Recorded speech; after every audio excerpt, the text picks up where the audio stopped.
Dallas Business Journal. I've come recently to this job. I was creative director for the last 5 years, and really have started to do this. We do about 10 major events a year, the biggest of which is our Best Places to Work event. We tend to get about 700 to 1,000 people attending this event. We increased a couple years ago and honor 100 companies in the region. And how this works is, and I want to let you all know that nomination deadline for this year's event is May 17th, so you still actually have time. And one of the key things that I think is interesting is that a lot of companies are afraid to do this. They don't want to do the survey. They may be afraid to hear what they're. And so part of the question is do we hit the test? Do we want to get this feedback and hear back from this? We contract with a third-party firm called Quantum. I should say that the Dallas Business Journal is part of a larger company called the American City Business Journals. We have journals in 43 cities in the country, and Quantum works and does the surveys for all those businesses. I have some top-line stuff that I'll go over after we talk about that, but I will say that the first step of the process is just to do the nomination. Then Quantum sends a link for you all to do employee surveys. They have certain thresholds in terms of participation and answering the questions that they want you to do, but they're primarily gathering information. Then they use that to score the companies. I will say that most of the companies, I'd say about half are in the micro, extra small, and small category, about 50 of those. And then really, if you throw in medium, about 2/3 of the 100 are in the medium through micro category.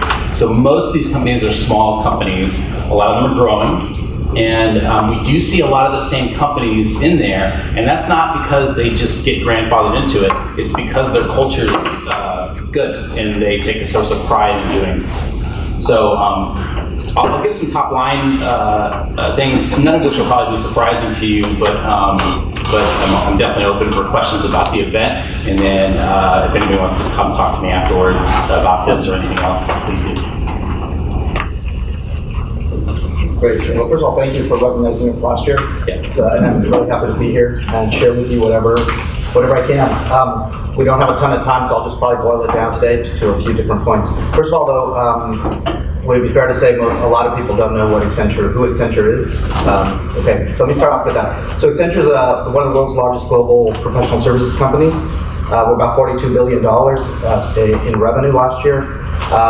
We're in about 120 different countries, not companies, and we do serve most of the Fortune 500 company and beyond, a whole lot of different companies. We have a big presence here in Dallas. We have about 2,000 people here in Dallas. We have about 470,000 people, or over 470,000 people globally. So when we talk about people, it's a really important thing for us, because people are really important to what we do to serve our clients. Our roots are in, a few decades ago, we're in consulting, legacy business consulting. We've really evolved our business over time. Today we have different business lines with strategy, business consulting, technology, operations, and a significant part of our business now is what we call digital. The digital part of our business is the fastest growing. It's grown, we've grown overall as a company, both organically but also inorganically, so we've made a lot of targeted acquisitions over the last few years. So when we talk about people and how we manage them, it's kind of a distinct challenge for us to operate in so many different countries, languages, cultures, and at the core of it, serve our people in the right way. So as I mentioned, my name is Brent Harrolle. We're part of that medium group, about 150 employees. We're serving the entire nation, all 50 states, including Puerto Rico. So I mentioned earlier, hospitals, urgent cares, clinics. It's a booming business. There's a healthcare shortage. If any of you tried to get in, especially to see a specialist, you've probably been told, hey, that'll be June or July or August, and that's why. And unfortunately, your slow turnaround times is the secret to my business. So, so we hope hospitals never figure it out, but until I need something, right? But really, there's a physician shortage, there's a nursing shortage. When you pay attention to the graduation rates compared to the retirement rates, especially with a lot of healthcare reform, forcing baby boomers to just say, you know what, I don't want to deal with this, and they're retiring faster than the graduation rate. So unfortunately, it's only getting worse, which is good for me, right? But really, our business is people. We're technically a company of sales reps. We have people who are speaking to the clients on a daily basis, and then we have another group of people who are trying to call every nurse or every physician in the country and talk to them about professional opportunities where they might be able to help us out, even if they have a permanent position on their days off. Believe it or not, a lot of physicians and nurses pick up a bunch of additional shifts, and that's really the only way we get the service we need when we're patients. We'll fly them everywhere, so we have a big piece of our company's logistics, rental car, housing, airplanes. So again, Buck Jones, founder and CEO of Pegasus. We're an end-to-end IT solution provider, and that may be many different things to many different people, but we're very proud of the company that we built. We were founded in October 2014 with really one thing in mind from the beginning, and that was to build a strong culture first. Really for me, culture starts when you walk through the front door of our office. We have a big wall graph that has our logo, and just to the bottom of that says culture over growth. And for me, that's just has been extremely important for day one, right? If you get the culture right, the growth will come. It may not come like you might expect it to, or even externally like people would expect it to, but it comes in more of a healthy way, in my opinion. And culture to us means a lot of different things, but at the core it means putting everyone else over you, so team. It means a tenacious work ethic, but have fun. When you come into our office, there's a buzz about it, right? And there's laughter, and there's, we don't take ourselves too seriously, right? Because at the end of the day, it's work. So let's have a little fun while we're doing it. It's about giving back to the community. It's about family, which is what, you'll hear a lot when our company and our employees talk. We call each other family, and we mean that. It's really cool as the CEO to step back and you look on Facebook with my employees hanging out on a Saturday, Sunday. I didn't force them to go to a happy hour, right? They're hanging out together. All of our knock technicians last week went with their spouses to watch a movie together on Sunday, the Avengers movie. One guy actually dressed up as one of the characters, and he should not have sent us those pictures.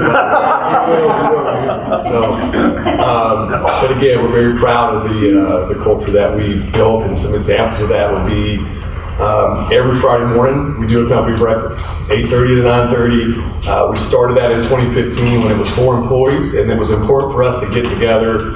We didn't have an office, right? We were at any place that would give us free Wi-Fi, whether it was a bar or a coffee shop or maybe one of your lobbies. And now that we're over 30 employees, we do it every Friday, and it's great. We break bread. We rarely talk about work, and it's fun. It just fosters this great environment of family. A couple other things we do is we have an incentive trip every year, and it's a gross margin, right? If we hit that goal, well, the entire company plus their significant other, we go to Mexico typically, and we've hit it 2 out of 4 years, and that's important to me because it's not a sales trip, right, or a president's club.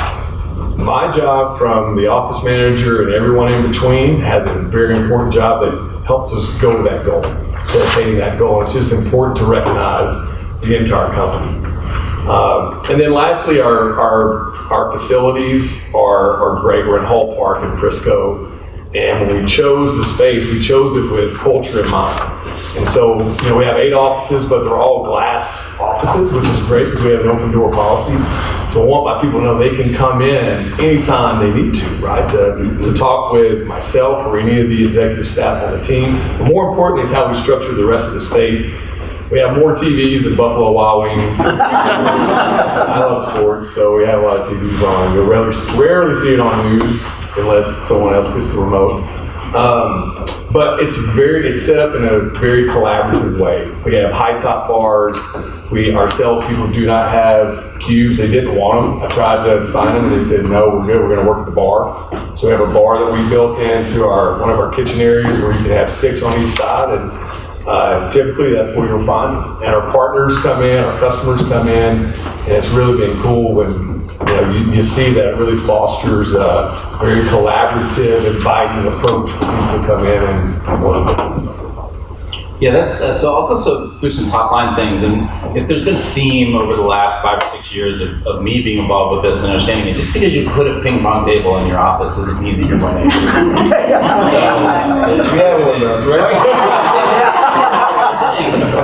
But that right there isn't. Future outlook is a major driver for engagement, and so companies that clearly communicate about their future, what they want for their future, have higher engaged employees. Not surprisingly, engagement increases as company size increases. And also not surprisingly, diversity and inclusive efforts fall short and desperately need a lot more attention based on the employee surveys. This is an inexact survey. Obviously, we're only dealing with cities that have American City Business Journals. There's 43, so like New York isn't on here, Los Angeles isn't on here, Chicago isn't on here. But the highest engagement rate, Dallas, Fort Worth is in the top 10 of that. 75% of Dallas employees that took the survey are highly engaged. Huntsville, Alabama, the smallest, one of the smallest in our chain, leads this with 84%. Nashville has 83.3%. South Florida, which is multiple cities, 79%. Sacramento, and Austin is also in the top 10. Birmingham, Tampa, Orlando, and Dallas. But some of the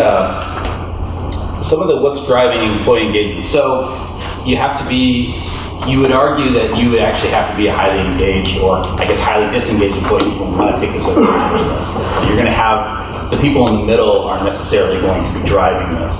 So it's not surprising that that the highly engaged people are probably driving this. But here are some of the things they talk about. The companies that have a higher engaged employees, my job allows me to utilize my strengths. I trust the senior leadership to lead the company to future success. I believe this organization will be successful in the future. The leaders of this organization value people as their most important resource. If I contribute to the organization's success, I know I will be recognized. I find my job interesting and challenging. I see professional growth and career development opportunities for myself in this organization. My opinion seems to count. And these may seem like basic things, but they're not being done at the companies that aren't on this list. Maybe don't even want to take the survey. I'll say too that the last 2 years we've had a really fun event at the Frisco Rough Rider Stadium, and we're not doing that this year, but one of the cool things that we did was we actually traveled with the mascots and hand-delivered invitations to this event to all 100 companies. So I was probably last 2 years, I probably visited about a quarter of the companies on this list. And you can find out a lot from that company just by doing that visit. So if I'm only talking to the CEO, I know a lot about that company. If there's 100 people at the door, and some of it they had to learn. So maybe the first year we did, they didn't really know what was happening. But by the second year, they were having a party, and we were just part of the party. Or there's 10 people, but they're really engaged and they seem really happy, or they just seem like they're just trudging through the day, and this is another annoyance along the way. This is obviously an inexact thing, but it was interesting for me to see that. I was then not surprised. So we will have 100 companies. We'll have in 6 different categories, I believe, and then we will actually rank the winners in there. So if there are 10 in there, there will be a winner in each category. Sometimes we'll have multiple things. And that comes from Quantum, and that comes from the survey. So, I have some other things in here that we can talk about, but I think that some of these seem like common sense, but the companies that are communicating, the companies where employees feel like they're being listened to, or they have a chance to engage with company leadership, or they trust company leadership, or they believe in the company, that those are the companies that have the highest engagement. Employees seem happier, better. You can go to all these general assumptions based on that, but that's where this survey is on. Any questions? Now we'll move on. Yeah, I have a quick question for you, Rob. I'm curious if on that list at all was like transparency of doing your job well. So like in terms of like giving people a roadmap on how to be exemplar. Well, I think that comes down to the communication part of that too, where and I think one of the answers in here was I have everything I need to do my job, or I know what the outcomes are. It tends to be people who feel like they have a sense of their job that seem better engaged and happier on that, if that answers your question. And I think a large part of that comes from communication. I think a large part of that comes from communication from the top, or at least in the structure. And especially, I will say that For instance, McKinney ISD is one of our large winners, and they do really well. And again, we go there in the summer, but we can still tell why that is. And I will say that it's one thing for a company of 15 to 20 to be able to do this because you have a dynamic organization, you have a great leader. That's pretty easy to get that down to the filter. It's very impressive when you can do that over 1,000 people or 2,000 people. And there aren't many companies who do that, frankly. In our survey, or that take our survey, they tend to, that largest category only ends up being 8 or 9 companies typically, so about 10% of our winners. But it's impressive nonetheless to be able to do that over thousands of people. Yeah. That's one of the things, I was a question. Go ahead. I just was curious, what did you find were the common denominators amongst all those companies? Well, and this is where Quantum only shares with me what they do, but I will say that the companies that communicate really well, that have a clear vision, and where the employees seem to believe in what they're doing, seem to be the ones. And that, I will say staffing firms make up, I'd say at least a third, somewhere between a third and 50% in a lot of different spaces, but staffing firms are really a large part of this, and I think that and I don't know if I know the reason for that, but it also yeah. Go ahead. It's because our job is really difficult and in many ways unfulfilling. So the fulfillment is the vision. I actually wrote some notes that I think answer your question. To us, and I think most staffing firms, I've represented 3 in my career. One of them was the largest that has thousands of employees, and I wanted to get back to the grassroots and have a voice and have a say. So I'm at a mid-level now and running it, and I brought this with me because it is harder to spread the word to thousands of people. But there's 4 main things, in my opinion, that drive culture, and one of them is the forward-thinking vision. So our mission statement is real simple. We help you help people. So we're not the physician, we're not the nurse, but we find them, we staff them, and we kill ourselves to make it happen so that your facility doesn't go dark. That we think all the way down to that level. Your sick child, your sick parent, and you're sitting in the ER waiting for far too long. I went to the ER a few weeks ago with a cut finger, and I'm sitting there just bleeding in the lobby. Just bleeding, just bleeding, just bleeding. Dripping on your stuff, right? And I'm just sitting there thinking to myself, you guys need an ER physician in here. Here's a business card. But we help you help people, and our people have gotten behind that mission statement. It allows the employee to fall in love with their job, not just mentally because it pays well, but with their heart. And so when you fall in love with what you do and your brain and your heart connect the message, then you come to work every day and it doesn't feel so much like work. We have employees who say, this is the only job I've ever had where I wake up in the morning and I'm excited to go to work and accomplish something, because I know when I find a physician that goes to a hospital, I know what that actually means. It wasn't just a transaction. It means when there's a car accident or a bus accident on 6:35 tonight and 20 people get rushed to Parkland, their lives get saved. Without that, there's 3 of them that sit there waiting for that ER doctor to get done and move to the next, and who knows what happens, right? And these are real stories that we hear every day. That's why staffing agencies have a high level of culture and commitment to their job, because we start to hear the stories from these professionals that tell us about saving lives and different things. But that's a really strong mission statement. We also have an extremely transparent career path. So if you join my organization, during the interview process, I have a PDF, like 9-page document that will tell you, if you're trying to get here, here's exactly what needs to be done, here are the books that need to be read, here's the education you need to have, here are the things you need to achieve. If it's a sales position, here are the metrics that are required. You cannot get there without these metrics, so on and so forth.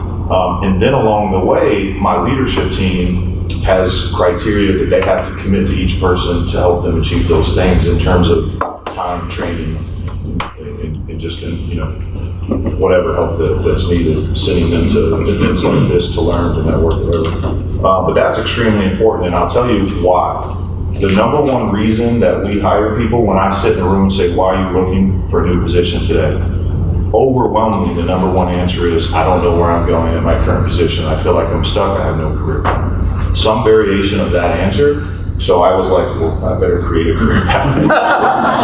So I sat down, and it took me about a year, but literally every position from IT to HR to the operations staff to the sales staff to my logistics team, I created a career path for every single position in the company, including even our facilities guy knows how he can earn more money, create raises, have an opportunity to train.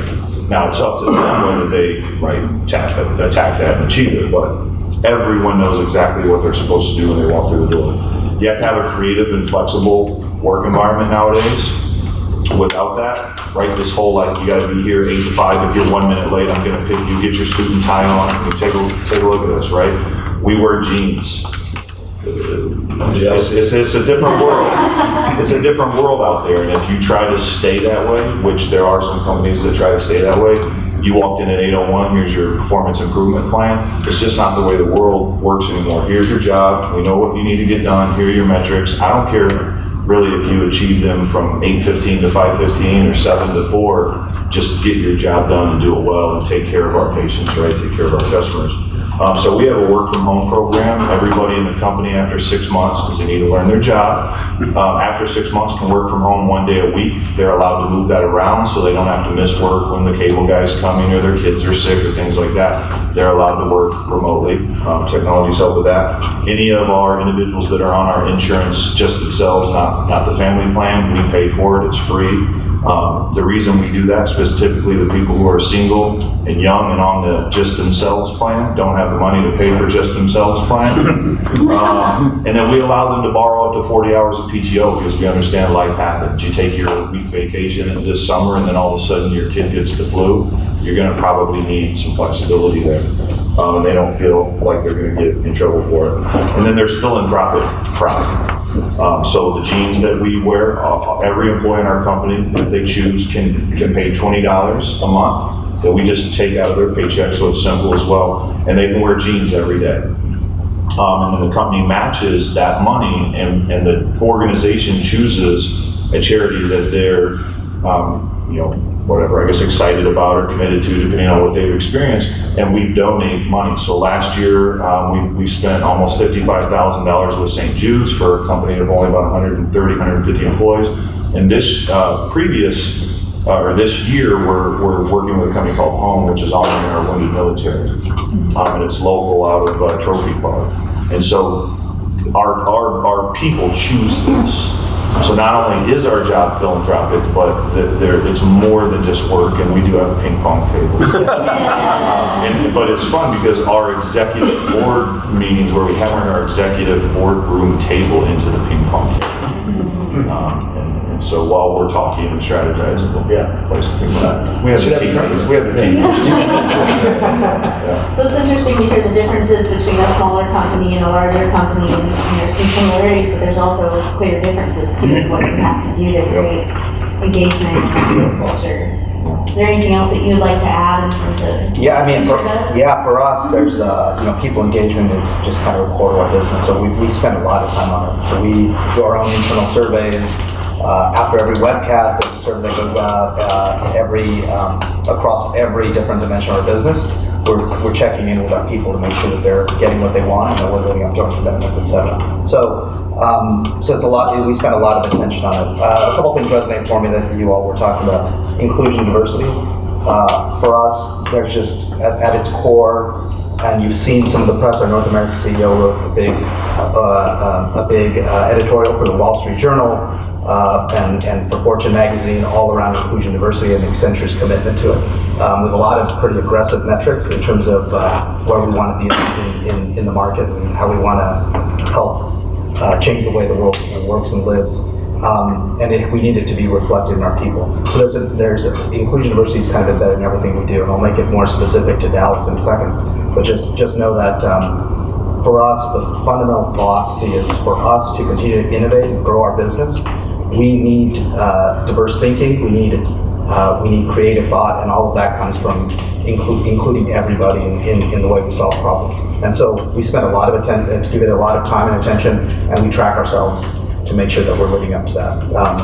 And we publish our metrics. We're one of the few companies that publish how we're doing in terms of inclusion and diversity. And we release publicly, and that's that's risky sometimes, but we're willing to do it because we're committed to it. So that's just there from, now let me boil it down and make it a little more tangible for you. Here in Dallas, there's a couple things that I can just think of when I think about employee engagement. One is how do we make sure that it's an inclusive environment where engaging all our people, because we need to attract and retain the best talent, like a lot of you all do. But multiply that by quite a few people, and some of it's within your control, some of it's outside your control. So we do the best we can to attract and nurture the best talent and retain them.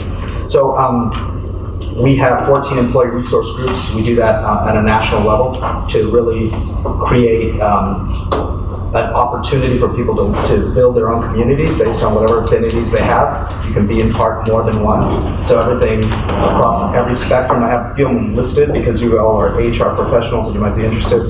Age, disability, ethnicity, gender identity and expression, religion, sexual orientation. We also have groups focused on the environment and all other aspects of what people might be interested in. And what we'd like to do is encourage people to be part of whatever community, and it's, the people are self-selecting to be part of this or not be part of it.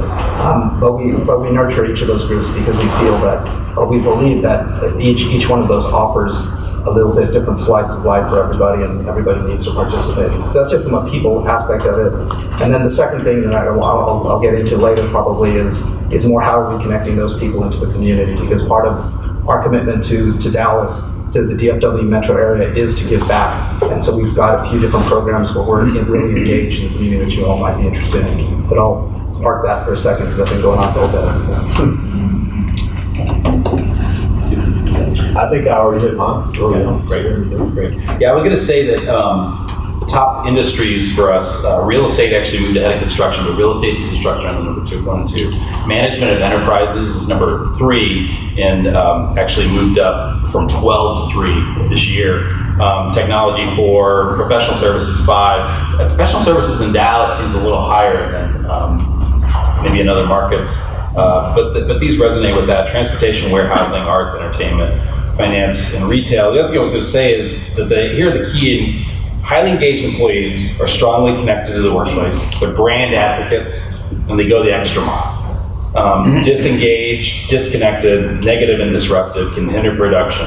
These are people at the bottom of the survey. Maybe they're filling out the most negative parts of the survey. And I think that, it tends to be people who want to work there, are proud to work there, and are happy to work there. And those seem like obvious things, but especially when you get to a scale of a couple thousand, that can really make a difference. So. Your employees are engaged when they send you a ton of referrals. when your talent acquisition team is having to send out things that put criteria around the referrals you're looking for, that's one of the ways that you know that things are going well, because you have so many people saying, "Hey, come work for us. Come work for us. You want to work here." But we have to put criteria around what we're looking for. Yeah, I mean, just an anecdotal benchmark for us in terms of employee engagement here in Dallas is just do people show up. So we, in many respects, we're a virtual organization, so people can, most of our workforce can choose to come into the office or work from home or work from somewhere else. All of our, from a technology standpoint, we're pretty portable. So if I take my laptop and I go to the office in Austin or the office in Dublin that I'll be in a couple weeks, or in Berlin, I open up my computer and it works. And so that's just, we enable our people that way. So that gives people the ability to really be portable and live and work wherever they want. So for us, just one quick anecdotal thing that Don, who leads marketing for me, and I just think about is when we have the Rough Riders event last year, to be recognized how many people just show up to that. And we had 45, 50 people show up to that. It's a good day. And so that's really just simple anecdotal things are sometimes just a barometer for how you're doing in terms of engaging people on fun events, because those things happen, in the evening, after hours, and it's a little bit of a commitment for people to do. So just anecdotally, we like to measure like how does the office feel, and that's a big part of it. It also drives our culture, etc. So. Yeah, I think taking a step further, what we try to do is include the significant others and the kids.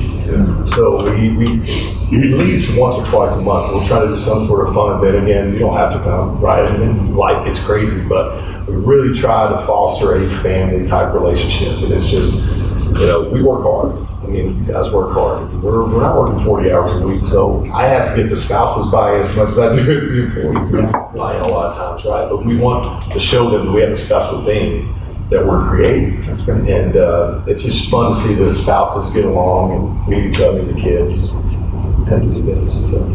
That's how you know you have a good culture too. When you're excited, they're hanging out, and you're not worried that gossip. Oh, that's right. Look at that. Yeah. A lot of companies are like,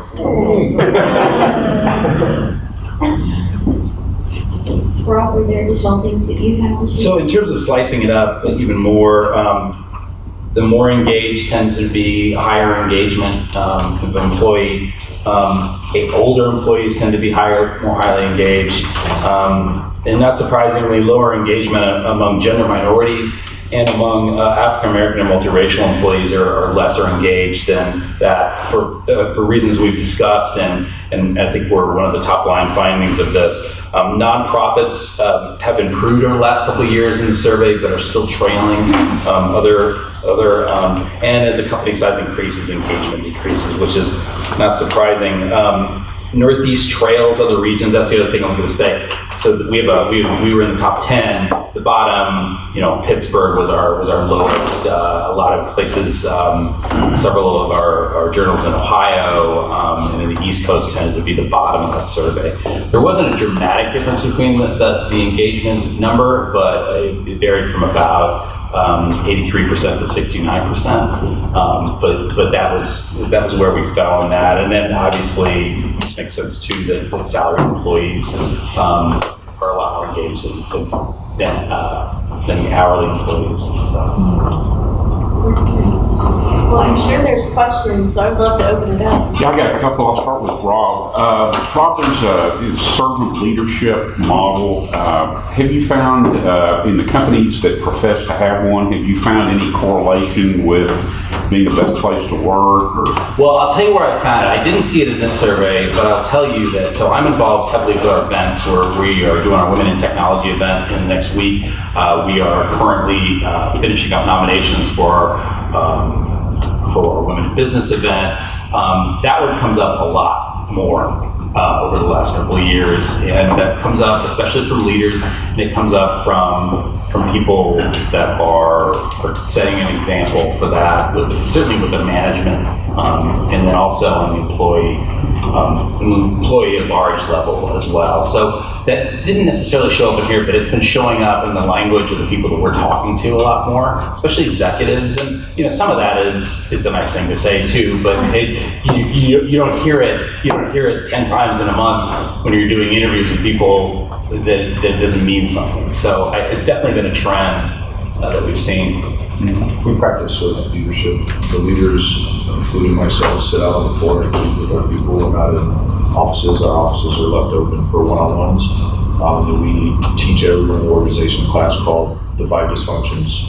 It's a highly effective team by Patrick Vincioni, and it encourages everybody in the ability to speak up. Kind of what you said, everyone comes from a different walk of life and brings in their own right a genius, depending on the subject or what you're facing. And through myself and our owner, who's in South Florida, we listen. We want to know the people who know what's not working, what's working, are the ones doing the work. And you're crazy if you're an executive and you forget that. But we became executives because we used to be the ones who knew what was going on, and we're not anymore.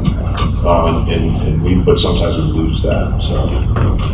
I'm curious, have you found with the panelists or with the companies that you work with, what are they doing when they have quite a large base of remote employees? Because I joined Paper because I love our culture. It's everything that you guys talked about, but our headquarters are in Cincinnati, and we're here, a lot of us in Dallas. And so, I miss that being there at HQ. So what have you seen companies, and what are you all doing with your team members that are not necessarily near your home base? Yeah, I'll speak, and I'll try to abbreviate it because there's a lot of things we do to try to define that. But if you really think it, one of the big challenges we have is just maintaining kind of the same culture globally. So, at its core, we need to collaborate with each other. A lot of it is virtual, so we work with some of the world's largest global multinational companies, So even if we weren't global, we would kind of need to work globally. But we are global. We're, as I mentioned, we're in 120 different countries. And how do you bring all of that together? So there's a lot of different things we do. We have, I mentioned about the office portability, so people feel welcome to engage there. We try to get people to come into the offices. Within North America, we do try to make people connected to a local office. So there are regions where you kind of have to live. They're pretty big regions, but if you live in somewhere where you're 1,000 miles from an office, it's not going to really work. You'll be on the road all the time, and that's just counterproductive in terms of engaging with it. But I'd say there's different slices of it. There's the office culture, there's the global culture, and then there's project cultures, and there's a whole bunch of different cultures, and we're trying to keep them all to be the same. It's a challenge. There's a lot of things we do: communications, webcasts, people engagement, as I mentioned. There's just a few different dimensions. I don't have a perfect answer for you. Somebody in our HR group definitely solve for it, but it's a big part of our strategy. But yeah, those are some of the things we do. You in the room have a good way at your company of handling remote workers and ensuring culture is consistent across the board, and you can share with her? How many people are here in Dallas? I mean, you could organize and Yeah, get together. and that's what we're something like doing. that. I mean, take it upon yourselves and then share that with your leadership team. Right, we're lucky because we do have an office that is mostly product development, engineers, developers, but they're very supportive of those kind of initiatives. So that's definitely my plan from where I'm sitting. But it's yeah. That's the answer. It's an inclusion effort, communication effort, right? To use technology. We have baby showers, and we'll send out the meeting request for a baby shower, for example. And in every meeting request, we're required to put what we call a Zoom meeting request, which is join me, FaceTime, all of you, right? You can log in and still participate. It's not the same, but hopefully working from home is better than being in an office, right? So if it's not, then I suggest you move to Ohio. And then we have 6 different platforms in which we communicate. Our boss walks around doing messages constantly. We have a newsletter. We have kind of like chat boards. I mean, we have constant ways for people to stay in connection and for us to message out what's going on. Here's a new strategy. Here's a change we made. So-and-so got married. Here's the newest addition to our team. Right, we're constantly pushing stuff out so everyone, whether they're in the office or at home, can see and feel what's going on, and it's pictures, it's faces with the name. But it's hard. You have to try, we have to try, and again, working from home has to trump all of it. I think that's also, I'm sorry to interrupt, that it's also a talent thing, that if you are a very talented employee that is wanted by multiple companies, and one company offers the flexibility to work where you want, come in the office when you want, come from home, that's going to be a key driver. And I especially at least see that anecdotally from the millennial generation and from my daughter's 18 and she's about to go to college, and that seems like that generation is going to have that mindset as well. So I think for us, I would say that in everything, I think what you said resonates with me, it's connection, is we make sure that everybody can be connected. We're all on Skype. We're now migrating to Microsoft Teams, but there's different ways to stay connected. A lot of us use video, so if you're talking to somebody, it's on video to feel closer to it. And as I mentioned, there's different pockets of different communities that you can be part of. And I think when you boil that up, it works for us pretty well. So you do feel, if you're in any of our offices, you do feel relatively the same culture with its own unique, same Accenture culture with its own unique, nationalities, et cetera, within it. But I was in Bangalore, a couple months ago, and I could have been in an office in Chicago. It's really the look and feel of it is very similar, and there's a whole lot of things that go into it. But at the core of it, it's connection. It's being able to connect because we have to. A little bit. All of you talked a little bit about the career development, and I just believe that's an ongoing, whether you're 65 or 25, how are you going to grow and develop? And you've talked a little bit about that. I'd like any one of you or all of you kind of expand on your organization's focus, collectively or individually, about a person's career development, professional development. How does that work for you? I can go if you want. So I mean, for Accenture, it's a really important thing for us. We spent, I think, about $930 million last year on training and development. So in the old days, we'd send everybody, like decades ago, we'd send everybody to our campus in St. Charles for university. Nowadays, that's kind of evolved. But every single person in our company has some kind of curriculum. They're following some type of development plan because we have to evolve with the market, and with evolving with the market, we need new skills. So if you're a brand new person to Accenture, or if you're a legacy person like me, you have a list of objectives at the beginning of the year. That's part of our HR process. And then within those, how are you going to achieve them from a personal development standpoint? We invest a lot in it. We set aside time in our time reports so we have PTO, we have all of those things, and equally we have training time that we expect people will take. And at the end of the year, we report, we track whether people did their training or not in a way. And it all kind of rolls up into objectives. But again, all of it is around how do you evolve yourself to serve the market, and how do we, across 477,000 people, how are each of us getting better to help our clients? So as I mentioned, we created a pamphlet of each position that says these are the things required to be capable of doing this job. We ask our people to study that, tell us at least initially what their dream is, where they think they might want to head, the pressures of the position, right? We try to be very descriptive, and then our individuals say, I think I want to try to achieve this. And so what my leadership team has to do is they have to meet bi-weekly for 1 hour, talking to that individual about, as I've watched you, I think you're lacking this skill, so we're going to work on it. And there's a book out there called the FY Competency Book, For Your Improvement. And in that book, it's just like 3,000 pages of, if you said, like, I have a composure issue, you go to the table of contents, look up composure, it's on page 700, turn to it, and there's like 7 pages worth of stuff that you can work on to improve that skill. And there's everything from books, articles, the leaders in the industry on that particular thing.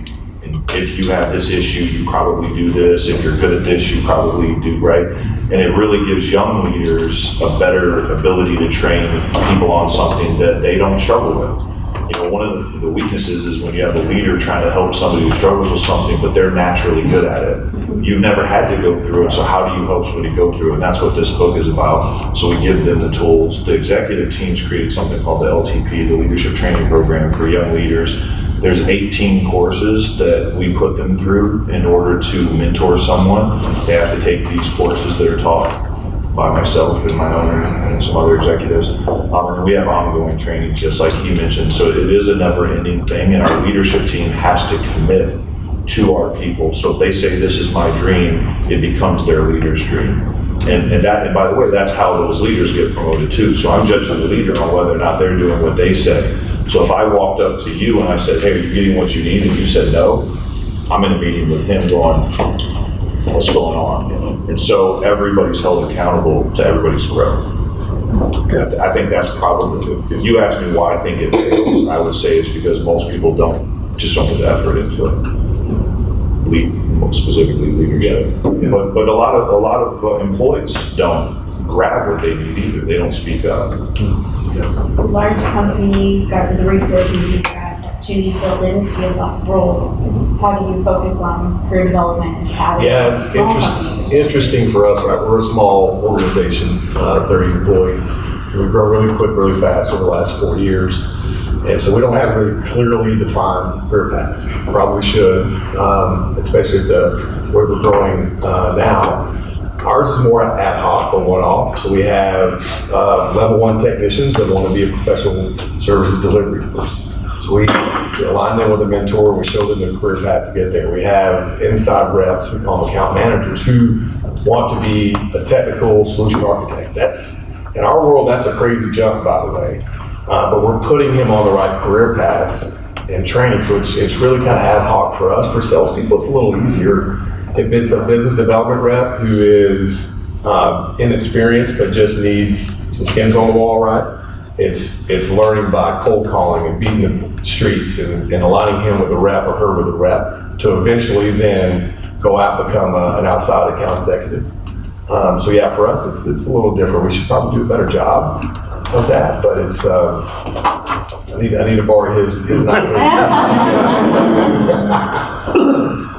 There's little things that you can do. Like I said, there's books you can read, and they're not that expensive. That's why books, I highly recommend it. If you're in staffing, it's written by a company called Korn Ferry, which is a huge staffing company, so it's very relevant to our world. But I think it would cross genres. But you're a leader, you're an executive, right? There's people in your company that are subject matter experts that can teach a course. Sure. Right? So we're not the biggest company in the world with 930 million to spend on it, right? But myself and some other leaders can sit down. I'm really good at time management, right? And so I taught a time management course this morning before I drove over here. And I have an executive that's fantastic at emotional intelligence, and she teaches that course. And I have another guy who's great at kind of a disc and achiever concept and understanding people, and you can't. I'm aggressive, so just come at me and tell me. And then there's other people where we got to take some side roads to get there, right? And so we teach those courses by saying, hey, you're really good at this. Can you put together a 30-minute class? And we put our people through it. That's besides time, that stuff is free. Thank you.